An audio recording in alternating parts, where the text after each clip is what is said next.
principios rectores del procedimiento administrativo tenemos que partir de una primera base. No le es ajeno ninguno de los principios generales del derecho administrativo: la igualdad, la subsidiariedad, la cooperación, la legalidad, por supuesto, la reserva de ley, son base del procedimiento administrativo también. Pero si entramos a los principios específicos dentro del procedimiento administrativo, más allá de que los autores puedan tener posiciones distintas o incluso podamos tener nomenclaturas que pudieran no ser las mismas, y esto claramente dependerá de los usos y el lenguaje jurídico propio de cada uno de nuestros estados, pero en términos generales podemos hablar de 6 o 7 grandes principios que regirán el procedimiento administrativo. El primero de ellos, sin duda, la legalidad, es decir, el estricto apego de la administración a la ley, el sometimiento de la administración a la ley. Esto siempre tendrá que ser matizado en base a los objetivos específicos que se buscan con determinado procedimiento, y sobre todo se tiene que matizar de cara a la tutela de los derechos fundamentales, es decir, qué es lo que estamos tratando de proteger, cuáles valores estamos tratando de analizar, y el juego que se da entre el interés individual del administrado y el interés general de la ciudadanía. Entonces, la legalidad, hay que entender, no es o no debe ser manejada en un tono flexible. En más de alguna ocasión me ha gustado ilustrar esto como que se trata de que el funcionario público no debe ser como el caballo de los hipódromos, es decir, no se debe cegar nada más a seguir la ley y entender la ley como finalidad. No perdamos de vista, la ley es uno de los tantos medios que tiene el Estado, que tenemos como sociedad, para lograr el interés general. En este sentido, es importante que el funcionario público no se deje cegar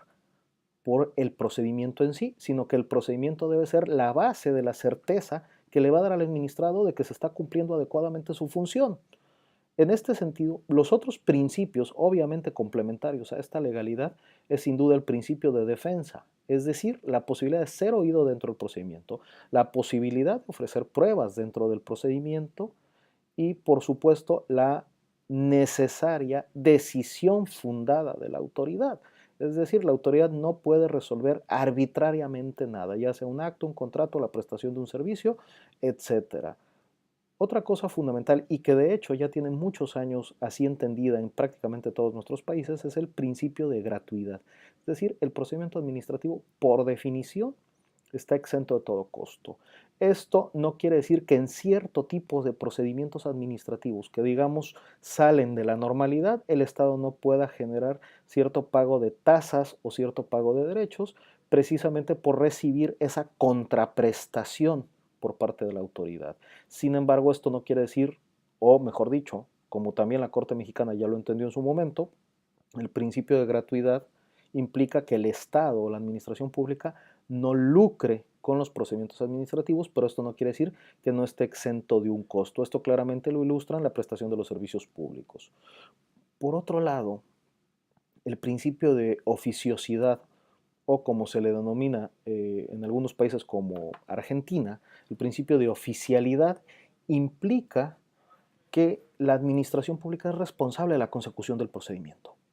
A diferencia de lo que ocurre con el procedimiento civil que vemos ante los tribunales, donde el procedimiento es tramitado siempre a instancia de parte, en el procedimiento administrativo no importa realmente si el procedimiento inicia a instancia de parte cuando se trata de actos favorables, o no importa si se trata de procedimientos iniciados de forma oficiosa o a instancia de la propia autoridad, comúnmente identificados con los procedimientos sancionadores o los procedimientos de verificación. Independientemente de cómo haya iniciado el procedimiento, lo fundamental en este caso es que el responsable de que el procedimiento termine siempre será la administración pública. Y es por ello que tenemos instituciones como la preclusión, la prescripción y la caducidad, que precisamente ponen límites temporales a la actuación de la administración pública, de tal manera que se logre concretar el procedimiento. Es decir, el procedimiento siempre tendrá una solución. Siempre tendrá una solución en la adjudicación de un contrato, tendrá la solución en el acto administrativo favorable, en un acto administrativo desfavorable, una licencia, un permiso, una concesión, una multa, una clausura, en fin. Sin embargo, si el procedimiento no concluye con la resolución definitiva, siempre tiene que terminar mediante una resolución que interrumpa el procedimiento y que le dé certeza al administrado En este caso, la preclusión, la caducidad o incluso la prescripción son las instituciones que claramente nos operan.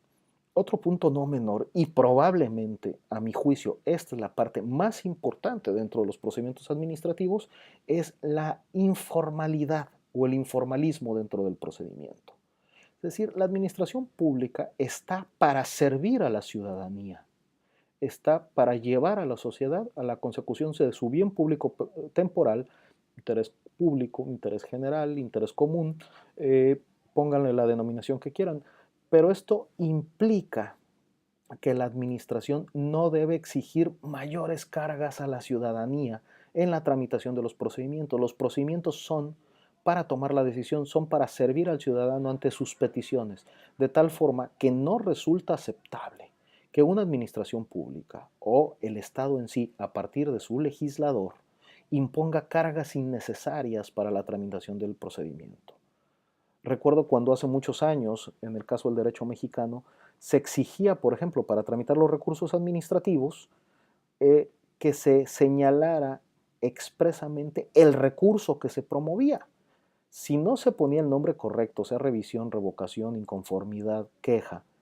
entonces el recurso era desechado por estar indebidamente nominado. Son formalidades excesivas. La Corte Suprema Mexicana en su momento resolvió que esto era violatorio de los derechos fundamentales, que era violatorio de las garantías contenidas en la Constitución mexicana, de tal forma que en este tipo de casos baste la causa de pedir, es decir, la administración pública, el funcionario responsable, tiene que analizar cuáles son los contenidos del escrito o de la solicitud que le presenta el administrado y ese es el tratamiento que le debe dar. También es cierto, en los procedimientos administrativos no le debe pedir mayor información de la mínima necesaria para identificar el asunto que se le va a plantear. Es decir, no puede estar poniendo cargas indebidas, no puede estar exigiendo más cosas que mínimos, que en este caso deben de estar contenidos en la ley, para tramitar la solicitud del particular. Por supuesto, el procedimiento administrativo tiene que ser eficaz y eficiente. Eficaz en cuanto a que tiene que resolver el fondo del asunto, es decir, siempre tiene que resolver la solicitud planteada o el objeto del caso, y eficiente en cuanto a que se tiene que hacer en un tiempo razonable, con medidas razonables. Es decir, la celeridad y la economía son factores fundamentales para la eficacia y la eficiencia. Y por supuesto, no menos importante, el principio general del derecho administrativo de la buena fe. Es decir, no podemos estar pensando que nuestras autoridades, al momento de actuar, partan de la base de que el ciudadano está violando la norma. Y viceversa, nosotros como ciudadanos tenemos que tener la confianza suficiente de que el funcionario, al momento de ejercer sus atribuciones en un procedimiento, no está buscando la manera de sancionarnos o buscarnos la manera de molestarnos.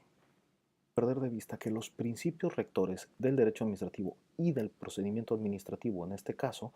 son mandatos de optimización, como lo señalaba Robert Alexi. Es decir, son esos estándares aspiracionales a los cuales se debe alcanzar. Es necesario que el funcionario público esté dotado, por supuesto, de una eticidad suficiente para el correcto desempeño de sus funciones, pero también de un sentido común, de una sensibilidad y de una eh, adecuación a la realidad con la que está tratando, de tal manera que efectivamente el procedimiento administrativo se convierte en ese camino para proteger al administrado, se convierte en ese camino donde se va a auxiliar al administrado en vez de estarlo molestando, ¿no? Podríamos tomarle prestado incluso un principio típicamente del derecho tributario, que sería el principio de mínima intervención, es decir,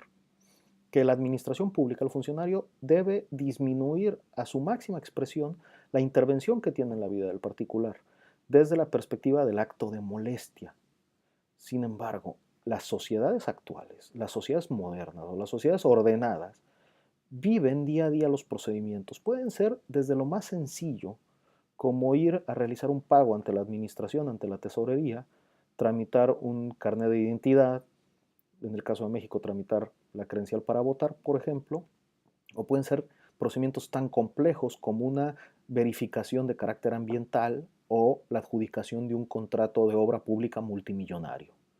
Todos ellos, el procedimiento juega un papel esencial, pues es dentro de ese procedimiento donde encontramos que se cumplen o no los mínimos que marcan las leyes para garantizar que la institución opere adecuadamente.